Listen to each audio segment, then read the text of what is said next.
Here we are at 7:27 on the 9th of September, and we are heading back. These gentlemen waiting for breakfast, gentlemen preparing, cooking things. Breakfast. It's going to be a wild ride. It is a southeaster. Barometers dropped overnight, and a gale warning about 45 knots. So it's going to be an interesting ride home. Just stop in the lee of the island before we go out in the channel, and we've got all the gear secured and locked away. It's going to be a wild ride.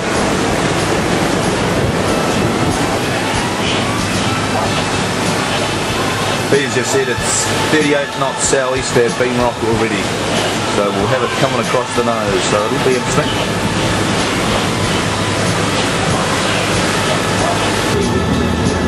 It's 8:40, and you'll notice the TV line on the floor. You stood it up there.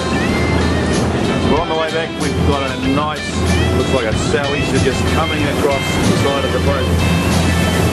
38 knots, 30 to 45 knots. It's not quite the same on the way back as the last trip, but it's amazingly stable.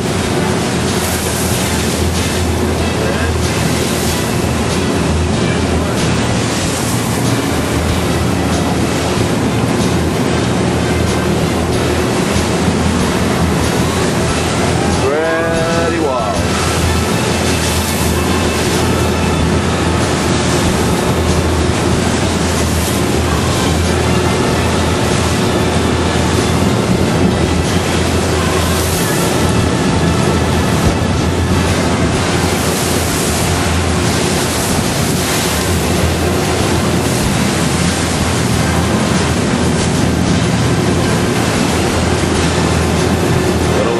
Down here.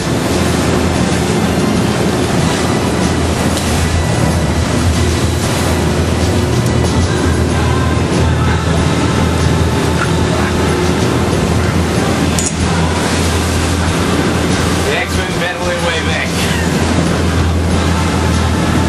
Repos? Didn't get the TV flying across the room on the... No, I didn't get the action shot. Right. Anthony just about took it in the groin though. What's that? Here we are, we're just coming in the channel between GB3 Martangi and the Ponga Prize, Skipper Aaron. Driving the boat.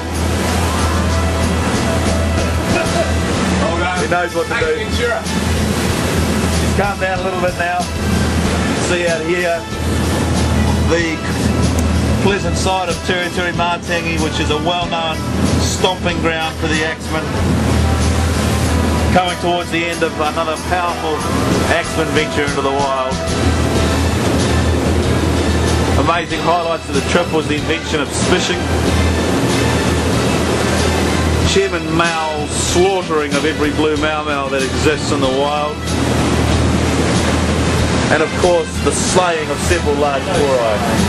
The ethnic collection of mau. Some very large snapper taken, some very large crayfish. Some very interesting nightlife at the Barrier pub.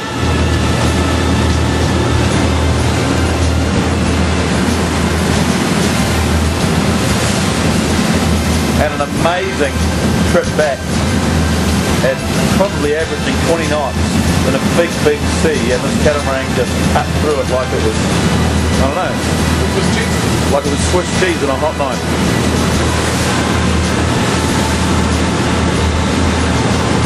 Even though at one big road wave, Anthony did have a television land up in his lap. It was a nice save. Nice save by me. So just another great trip. We definitely maximised the conditions, I would think, staying on the inside. Just amazing the amount of crayfish that exists. We saw dolphins and whales on the way out, and even though we wanted to get a few for scientific purposes, captain didn't seem very keen.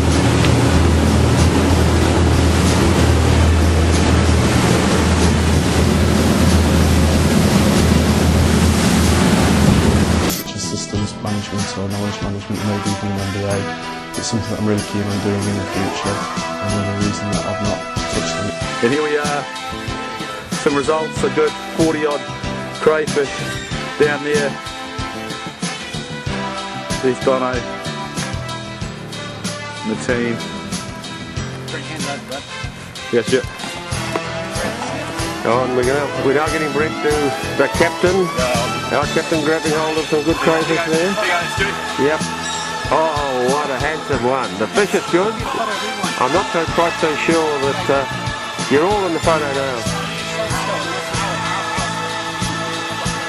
Some little crayfish is wobbling away. There's plenty of photos coming. Brent's looking magnificent actually. Right, that'll do it. That'll do. Okay, let's divvy it up. Now one for Peter, he wants one. Actually, how do we want to do this? Who's good with numbers?